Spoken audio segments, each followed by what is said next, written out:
মার্কিন president Donald Trump দাবি করেছেন যুক্তরাষ্ট্র ও ইসরায়েলের হামলায় ইরানের ক্ষমতায় আসা সম্ভাব্য উত্তরসূরিরা সবাই নিহত হয়েছেন। এবিসি নিউজকে দেওয়া সাক্ষাৎকারে এমন মন্তব্য করেন তিনি। ট্রাম্প বলেন, শনিবার পরিচালিত যৌথ হামলা এতটাই সফল ছিল যে সম্ভাব্য উত্তরসূরিদের অধিকাংশই নির্মূল হয়ে গেছে।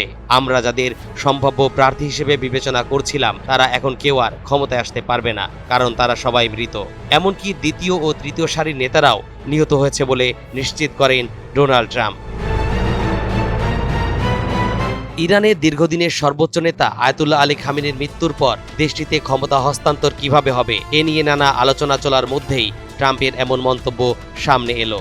খামেনিকে হত্যার প্রসঙ্গ উল্লেখ করে ট্রাম্প বলেন, তিনি মারার আগেই আমি তাকে শেষ করেছি। তারা দুইবার চেষ্টা করেছিল, কিন্তু আমি আগে তাকে কুপঘাত করেছি। নিউ ইয়র্ক টাইমসকে দেয়া পৃথক এক সাক্ষাৎকারে ট্রাম্প বলেন, ইরানেও ভেনেজুয়েলার মতো ক্ষমতা হস্তান্তরের মডেল অনুসরণ করা হতে পারে। চলতি বছরের শুরুতে ভেনেজুয়েলায় মার্কিন অভিযানের প্রসঙ্গ টেনে তিনি বলেন, আমার মনে হয় আমরা ভেনেজুয়েলায় যা করেছি সেটি একটি নিখুঁত উদাহরণ। সেখানে মাত্র 2 জন ব্যক্তি ছাড়া বাকিরা নিজ নিজ পদে বহাল রয়েছেন।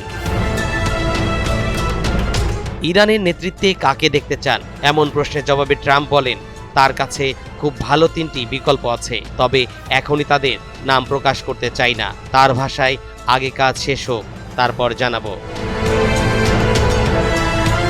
তরিকুল ইসলাম, এনটিভি অনলাইন।